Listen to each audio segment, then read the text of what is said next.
Vous êtes-vous déjà demandé pourquoi certaines personnes restent calmes pendant les plus grandes tempêtes de la vie, tandis que d'autres s'effondrent au moindre défi? La réponse n'est pas qu'elles ont plus de volonté ou qu'elles sont nées plus chanceuses. Il s'agit de quelque chose de beaucoup plus profond. La plupart d'entre nous pensent que notre bonheur dépend de ce qui nous arrive. Nous pensons que si nous pouvions simplement arranger notre situation, obtenir un meilleur emploi, trouver la bonne relation ou avoir plus d'argent, nous nous sentirions enfin en paix. Mais cette approche nous laisse à la merci d'un monde imprévisible. Et si je vous disais que votre bien-être ne dépend pas du contrôle des événements extérieurs, mais de la maîtrise de quelque chose qui est entièrement à votre portée, la vérité est que notre expérience de la vie n'est pas déterminée par ce qui nous arrive, mais par la façon dont nous percevons ce qui arrive. Pensez-y, deux personnes peuvent être confrontées exactement à la même situation et avoir des réactions complètement différentes. Une personne considère une perte d'emploi comme un coup dévastateur, tandis qu'une autre la considère comme une opportunité de nouveau départ. Même événement, expérience radicalement différente. Il ne s'agit pas de pensée positive ou de suppression de vos émotions. Ces approches peuvent fonctionner temporairement, mais elles ne s'attaquent pas à la cause profonde de la lutte émotionnelle. La véritable résilience vient de la compréhension que la réalité n'est pas aussi fixe ou objective que nous le croyons. Chaque jour, nous interprétons des milliers d'événements à travers des filtres invisibles que nous ne réalisons même pas que nous portons. Ces filtres, façonnés par nos expériences passées, nos croyances et nos peurs, déterminent la façon dont nous vivons notre vie plus que les événements eux-mêmes. Lorsque quelqu'un vous coupe la route, est-ce parce que c'est une personne égoïste qui ne se soucie pas des autres, ou est-ce qu'elle se précipite vers une urgence dont vous ne savez rien? L'événement est le même, mais le sens que vous lui donnez crée votre réponse émotionnelle. Que se passerait-il si vous réalisiez que la plupart de vos souffrances ne proviennent pas de ce qui se passe, mais des histoires que vous vous racontez sur ce qui se passe? Comment votre vie se transformerait-elle si vous pouviez changer ces histoires? Explorons comment nos perceptions façonnent notre réalité et comment nous pouvons les maîtriser pour créer une liberté émotionnelle durable. Le pouvoir de changer votre vie réside dans la compréhension d'une vérité fondamentale. La réalité n'est pas quelque chose qui vous arrive simplement, c'est quelque chose que vous créez activement à travers votre perception. Lorsque vous vous réveillez et regardez autour de vous, il peut sembler que vous voyez le monde exactement tel qu'il est. Cette hypothèse semble naturelle parce que nous remettons rarement en question nos propres points de vue. Pourtant, ce qui vous apparaît comme une réalité évidente peut sembler complètement différent à quelqu'un d'autre. Pourquoi? Cela arrive-t-il? Votre cerveau ne perçoit pas le monde directement. Au lieu de cela, il reçoit des millions d'informations sensorielles chaque seconde et doit filtrer cette quantité écrasante d'informations. Vos croyances, vos expériences passées et votre état émotionnel actuel agissent comme des lentilles, invisibles qui déterminent les détails que vous remarquez et ceux que vous ignorez. Considérez la façon dont vous pourriez percevoir différemment un jour de pluie selon votre situation. Un agriculteur pendant une sécheresse pourrait le considérer comme une bénédiction, tandis qu'une personne qui planifie un mariage en plein air le considère comme une catastrophe. La pluie elle-même est neutre, c'est votre interprétation qui crée votre expérience. Ces lentilles invisibles fonctionnent constamment sans que nous en soyons conscients. Quelqu'un qui a peur voit des menaces partout. Une personne pleine de ressentiment remarque des affronts et un manque de respect même dans des interactions innocentes. Ceux qui sont remplis de culpabilité interprètent les événements comme une confirmation de leur indignité. Ce qui est fascinant, c'est la façon dont ces perceptions deviennent des prophéties auto-réalisatrices. Lorsque vous vous attendez à être rejeté, vous remarquez chaque signe de désapprobation tout en manquant les signaux d'acceptation. Votre comportement défensif éloigne alors les gens, confirmant votre croyance initiale que le rejet était inévitable. Ce cycle explique pourquoi les gens peuvent rester bloqués dans des schémas négatifs malgré leur désir désespéré de changement. Ils essaient de modifier leur situation alors que leur perception recrée silencieusement les mêmes problèmes dans de nouvelles situations. Que se passerait-il si vous reconnaissiez que bon nombre de vos émotions les plus douloureuses proviennent d'interprétations plutôt que de faits? Comment votre approche des difficultés pourrait-elle se transformer si vous saviez que vous avez le pouvoir de les percevoir différemment? Vos sens recueillent des informations sur le monde, mais votre esprit crée du sens à partir de ces informations. Cette création de sens se produit si rapidement et automatiquement que la distinction entre l'observation et l'interprétation s'estompe complètement. Vous ne vous contentez pas de voir un froncement de sourcils sur le visage de quelqu'un. Vous créez instantanément une histoire sur ce que signifie ce froncement de sourcils. L'idée révolutionnaire ici n'est pas que vous devriez ignorer la réalité ou prétendre que tout est parfait. Il s'agit plutôt de reconnaître que ce que vous appelez la réalité contient des couches d'interprétation que vous avez ajoutées sans vous en rendre compte. En prenant conscience de ces ajouts, vous gagnez la liberté de choisir des interprétations différentes qui vous servent mieux.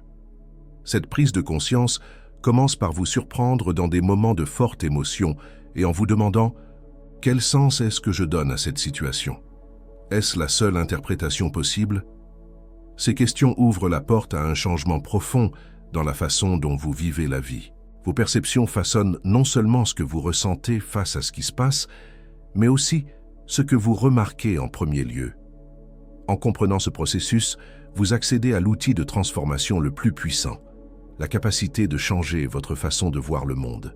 Cette compréhension de la perception nous amène à une prise de conscience puissante.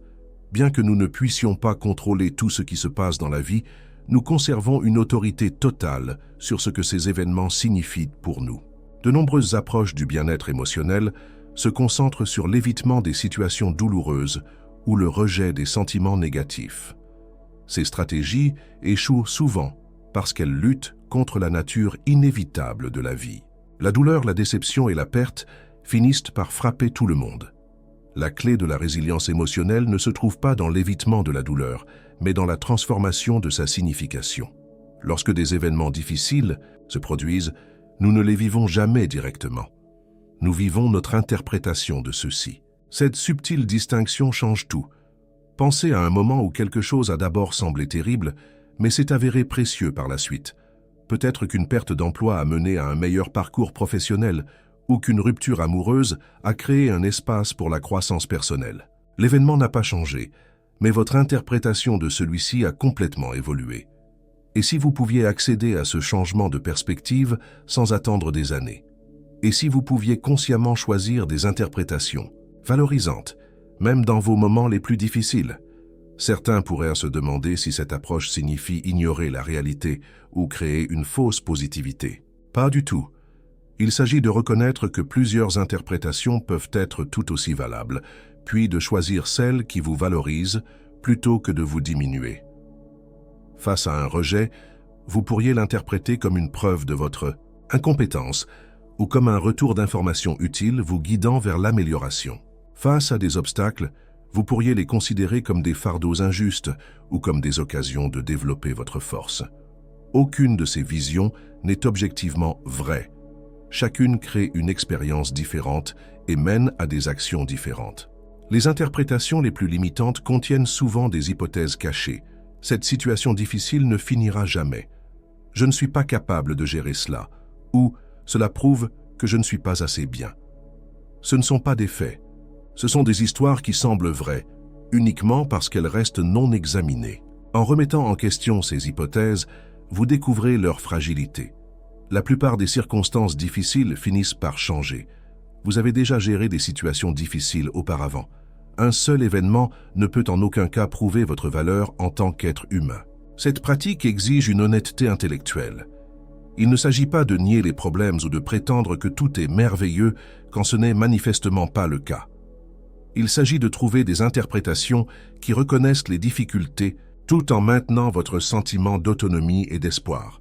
La transformation commence lorsque vous vous surprenez dans des moments de détresse et que vous vous demandez « Quelle histoire suis-je en train de me raconter sur cette situation?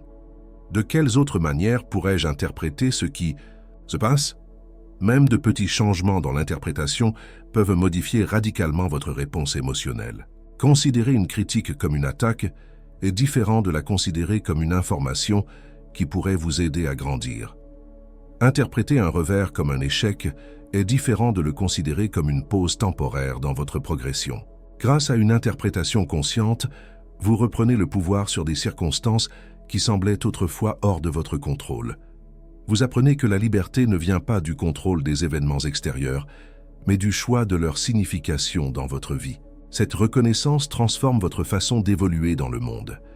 Lorsque vous savez que vos interprétations créent votre expérience, vous abordez la vie avec plus de curiosité et de flexibilité, plutôt qu'avec des attentes rigides sur la façon dont les choses devraient être.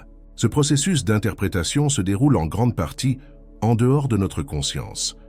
Un psychologue renommé a expliqué un jour que notre pensée consciente ne représente que la pointe d'un vaste iceberg. La plupart de notre activité mentale se déroule dans les eaux plus profondes de l'inconscient. Carl Jung a développé cette compréhension plus en détail, montrant comment les croyances inconscientes et les expériences passées façonnent nos réactions à notre insu.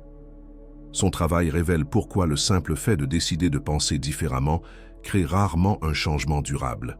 Les interprétations les plus puissantes qui opèrent dans votre vie vous sont souvent invisibles.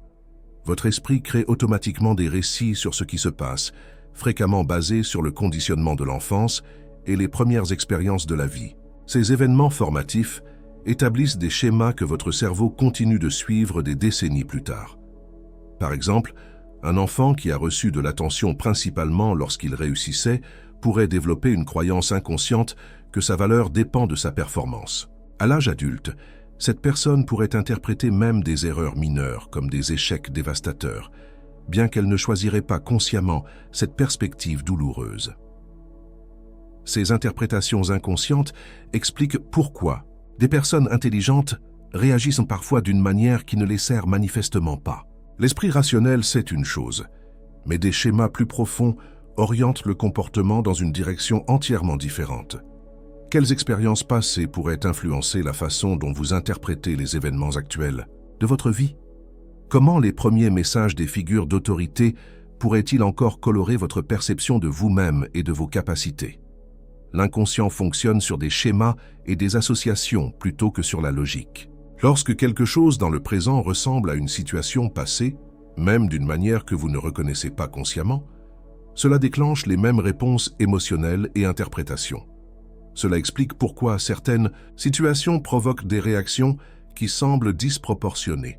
Votre réaction n'est pas seulement à l'événement actuel, mais à tout ce que votre esprit a vécu de similaire auparavant. Une petite critique pourrait déclencher le poids accumulé de tous les jugements que vous avez jamais ressentis. Ces schémas inconscients créent ce que les psychologues appellent des allergies émotionnelles, des situations spécifiques qui produisent de manière fiable des réactions fortes.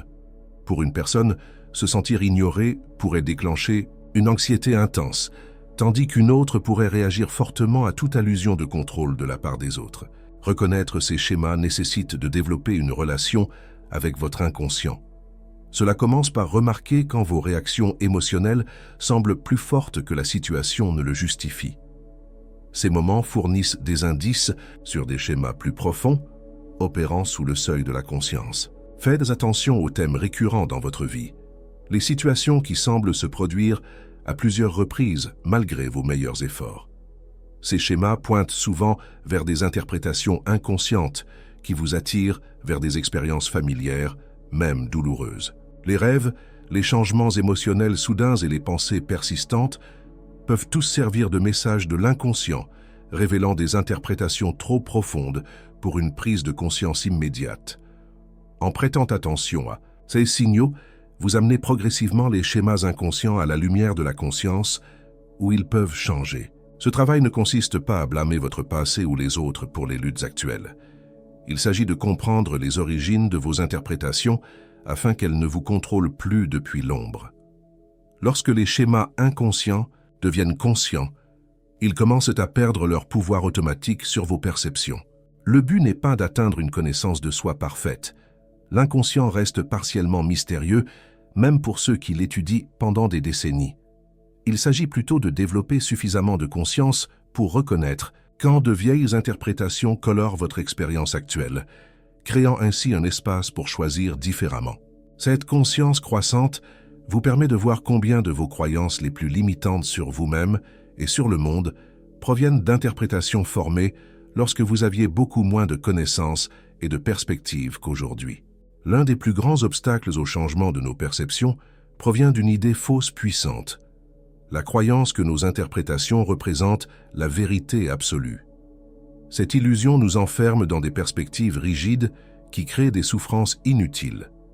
Nous avançons dans la vie en supposant que nos points de vue reflètent fidèlement la réalité, plutôt que de les reconnaître comme des interprétations façonnées par nos expériences uniques. Cette incompréhension nous pousse à défendre nos points de vue avec acharnement, même lorsqu'ils nous causent de la douleur. Considérez comment deux frères et sœurs peuvent décrire leur enfance commune de manière complètement différente. L'un se souvient d'une famille aimante et soutenante, tandis que l'autre se souvient s'être senti constamment critiqué. Qui a raison? Les deux décrivent les mêmes événements extérieurs à travers des filtres perceptuels différents. Notre cerveau recherche constamment des preuves qui confirment les croyances existantes tout en filtrant les informations contradictoires. Cela crée un processus circulaire où les interprétations semblent de plus en plus vraies, simplement parce que nous remarquons tout ce qui les soutient. Quand quelqu'un croit qu'on ne peut pas faire confiance aux gens, il remarquera chaque cas de malhonnêteté, tout en ignorant d'innombrables exemples d'intégrité. Leur interprétation devient auto-renforçante, bien qu'elle soit très sélective. Ce qui rend ce processus particulièrement difficile, c'est la façon dont il se cache complètement de nous. Le cerveau n'étiquette pas ses conclusions comme « mon interprétation », il les présente comme des faits évidents. C'est pourquoi les gens peuvent se disputer sans fin sur des situations où les deux parties se sentent absolument certaines de leurs opinions contradictoires.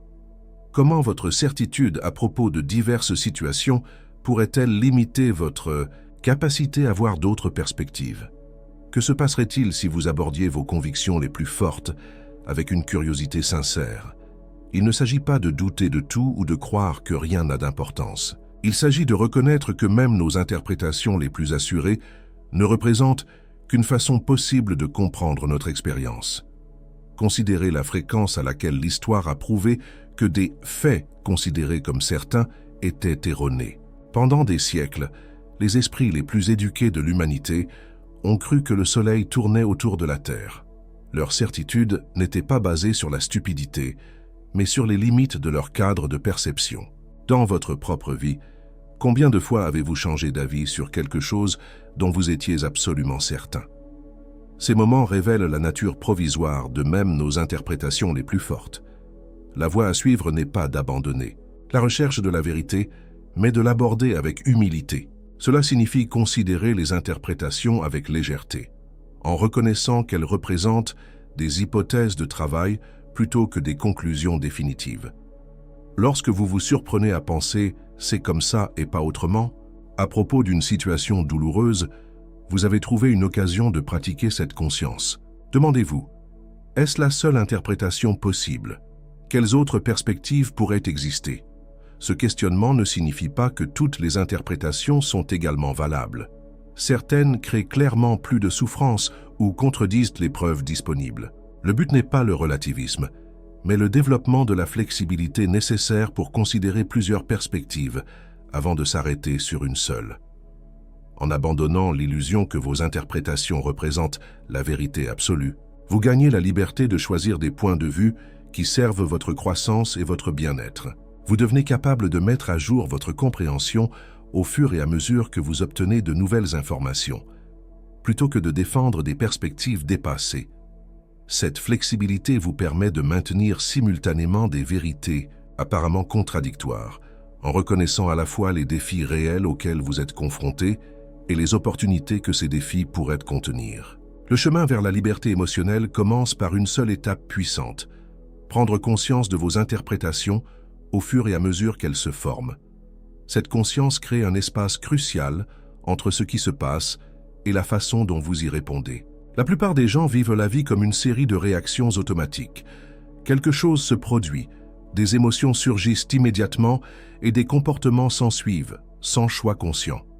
Cette séquence automatisée se produit parce que les interprétations se font si rapidement qu'elles semblent inséparables des événements eux-mêmes. La pratique de la conscience interrompt ce cycle automatique.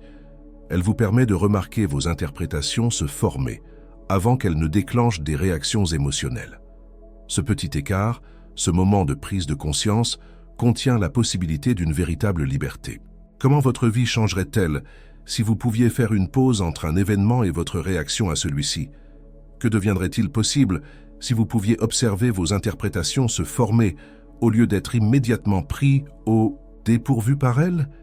Cette conscience se développe grâce à une pratique constante. Commencez par prêter attention au moment où de fortes émotions surgissent.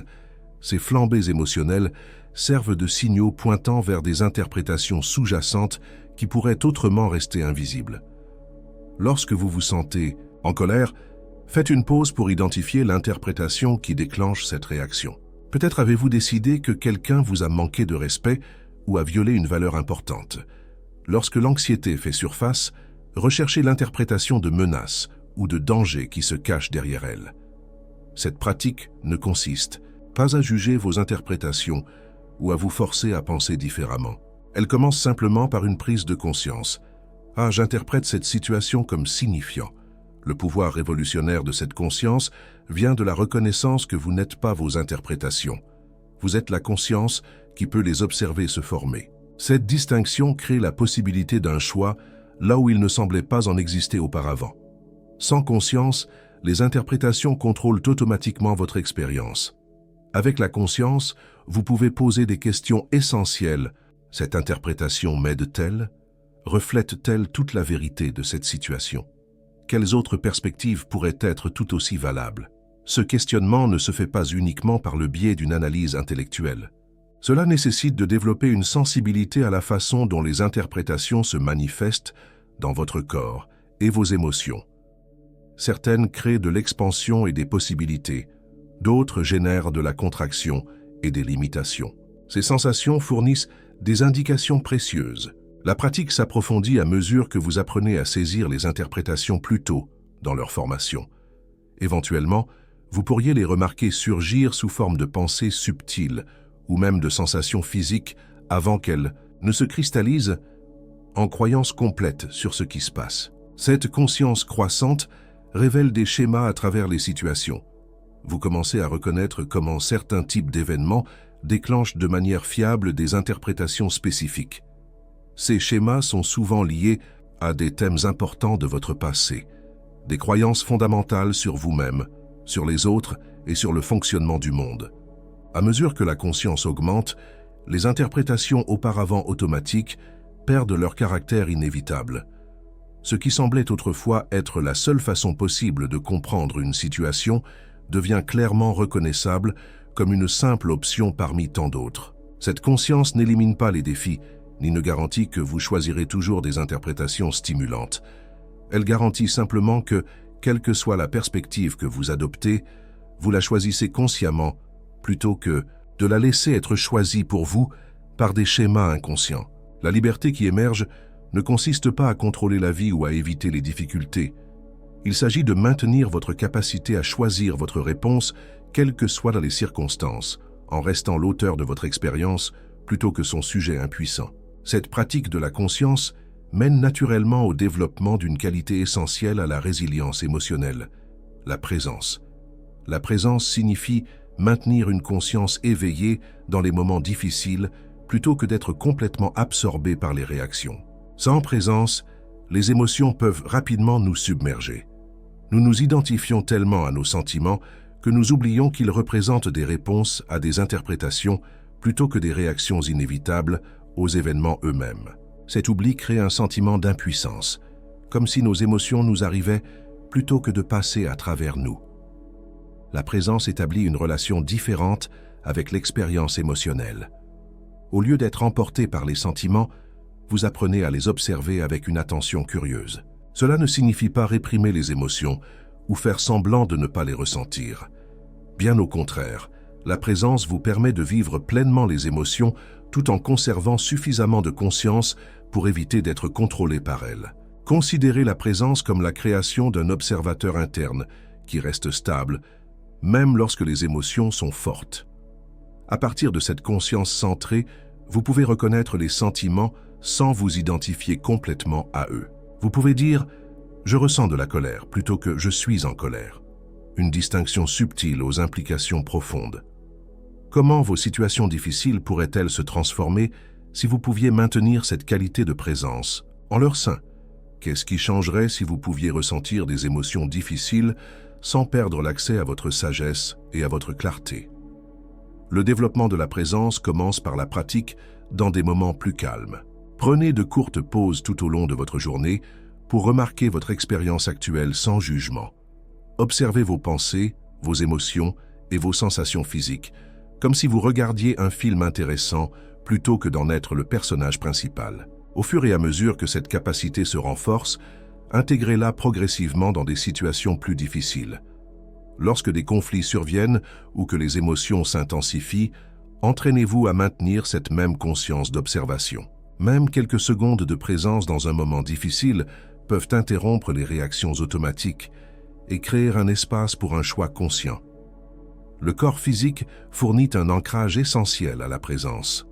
Lorsque les interprétations et les émotions menacent de vous submerger, le fait de porter votre attention sur les sensations physiques, votre respiration, la sensation de vos pieds sur le sol, le poids de votre corps, peut rétablir la connexion avec le moment présent. La vraie présence a une qualité paradoxale.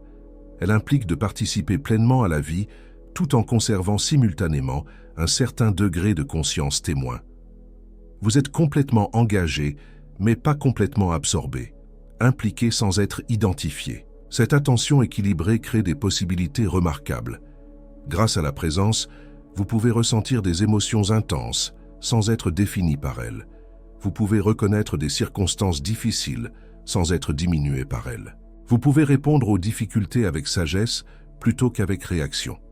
La présence transforme votre façon de vivre le temps. Au lieu d'être entraîné dans des inquiétudes concernant l'avenir ou des regrets concernant le passé, vous restez ancré dans le seul moment où le choix et le changement sont réellement possibles, le présent. La pratique constante de la présence révèle progressivement quelque chose de surprenant. Sous le mouvement constant des pensées, des émotions et des interprétations se trouve une conscience fondamentale qui reste stable quelles que soient les circonstances. Cette découverte fournit une base inébranlable pour la résilience émotionnelle, une stabilité intérieure qui persiste même lorsque les conditions extérieures changent. Toutes ces idées aboutissent à une approche pratique de la maîtrise émotionnelle, basée non pas sur le contrôle des sentiments, mais sur la transformation de votre relation avec eux grâce à la conscience et à l'interprétation consciente. Cette pratique commence par l'observation compatissante. Lorsque des émotions surviennent, tournez-vous vers elles avec une curiosité sincère, plutôt qu'avec un jugement immédiat. Remarquez ce que vous ressentez dans votre corps, quelles pensées les accompagnent et quelles interprétations ont déclenché leur apparition. Cette observation se fait sans qualifier les émotions de bonnes ou de mauvaises. Même les sentiments difficiles servent des objectifs importants. Ils fournissent des informations, de la motivation et un lien avec vos valeurs. Le but n'est pas d'éliminer certaines émotions, mais de comprendre leur message sans être contrôlé par elles. Entraînez-vous à identifier les interprétations spécifiques qui sous-tendent les réponses émotionnelles. Lorsque vous vous sentez rejeté après qu'un ami a annulé des projets, vous pourriez découvrir une interprétation selon laquelle il ne se soucie pas vraiment de moi ou je ne suis pas assez important. Ces interprétations et non l'annulation elle-même créent votre expérience émotionnelle. Une fois que vous avez identifié une interprétation, remettez-la doucement en question. Est-ce que je sais que c'est vrai? Quelle preuve pourrait suggérer d'autres possibilités? Comment pourrais-je comprendre cette situation autrement? Ce questionnement ne vise pas à forcer une pensée positive. Il s'agit d'élargir la perspective pour inclure plus de possibilités que votre interprétation initiale ne le permettait. Parfois, le simple fait de reconnaître « je ne sais pas vraiment pourquoi ils ont annulé » crée suffisamment d'espace pour une liberté émotionnelle. Avec le temps, vous développerez une sensibilité à la façon dont différentes interprétations se manifestent dans votre corps et votre énergie. Certaines créent de la tension et de la contraction, d'autres permettent l'ouverture et l'expansion. Cette sagesse corporelle vous guide lorsque vous devez choisir entre des façons également plausibles de comprendre les situations. La pratique s'approfondit à mesure que vous apprenez à saisir les interprétations plus tôt, idéalement avant qu'elles ne déclenchent de fortes réactions émotionnelles. Avec la pratique, vous pourriez remarquer de subtils changements dans votre pensée, ou des sensations physiques qui signalent qu'une interprétation se forme avant de se solidifier en certitude. Ce qui rend cette approche puissante, c'est qu'elle se concentre sur la conscience plutôt que sur le contrôle. Vous n'essayez pas de manipuler vos émotions ou de vous forcer à ressentir les choses différemment. Vous ne faites qu'éclairer le processus d'interprétation qui crée l'expérience émotionnelle en premier lieu. À mesure que cette conscience grandit, les émotions qui semblaient autrefois accablantes perdent progressivement leur pouvoir automatique. Vous continuez à tout ressentir, peut-être même plus profondément qu'avant, mais sans être défini ou contrôlé par ces sentiments. Cela représente une véritable maîtrise émotionnelle. Non pas la libération de l'émotion, mais la liberté dans la façon dont vous la vivez et y répondez. À travers ce voyage de compréhension de la perception et de l'interprétation, vous découvrez une vérité profonde. La liberté émotionnelle ne dépend pas du contrôle de vos circonstances, mais de la maîtrise de votre relation avec elles. Cette maîtrise ne se fait pas du jour au lendemain. Elle se développe grâce à une pratique constante. Remarquer les interprétations, remettre en question les hypothèses et maintenir sa présence dans les moments difficiles. Chaque fois que vous faites une pause entre le stimulus et la réponse, vous renforcez cette capacité. La transformation se produit graduellement, puis soudainement. Les situations qui déclenchaient autrefois des réactions automatiques deviennent des occasions de faire des choix conscients. Les émotions qui semblaient accablantes deviennent de précieux messagers plutôt que des forces de contrôle. Ce changement transforme tout. Au lieu d'être ballotté par les circonstances comme une feuille au vent, vous devenez comme un arbre profondément enraciné, répondant aux tempêtes de la vie avec une force flexible plutôt qu'une résistance rigide ou un abandon impuissant. La promesse ultime de ce travail n'est pas une vie sans défis, mais la capacité de relever ces défis avec sagesse, présence et choix, des qualités qui transforment votre façon de vivre tout ce que la vie vous apporte.